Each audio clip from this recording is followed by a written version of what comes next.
These how to unmute will show you how to add social icons widget in Elementor.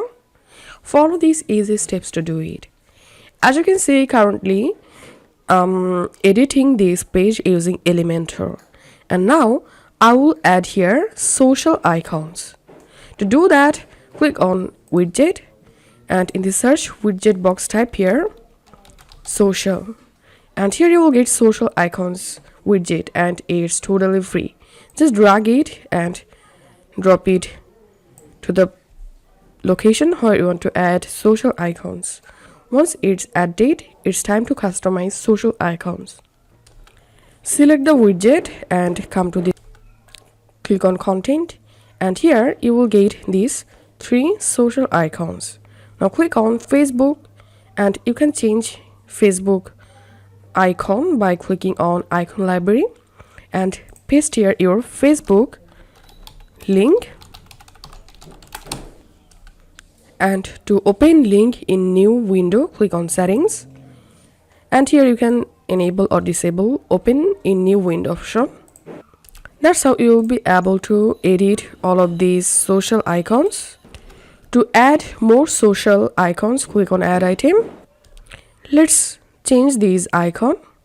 I'm selecting here WhatsApp, insert, and add here your WhatsApp link. Let's add Instagram here, so click on add link and click on icon library, and here search for Instagram, then select Instagram, insert. Here we can see I've added bunch of social media's icons here. Now it's time to customize all of these. You can change your icon shape by clicking on shape. You can select rounded, circle, or square or circle. And now you can change columns.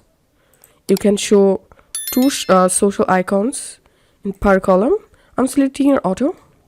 You can change alignment from here, and then go to style section, and here you can change your social media icon size. You can add padding, you can add spacing, you can add rows gap, and that's it. This is how we can easily add social icons widget in Elementor. If you find this video helpful, don't forget to subscribe. How to unmute. See you in the next video.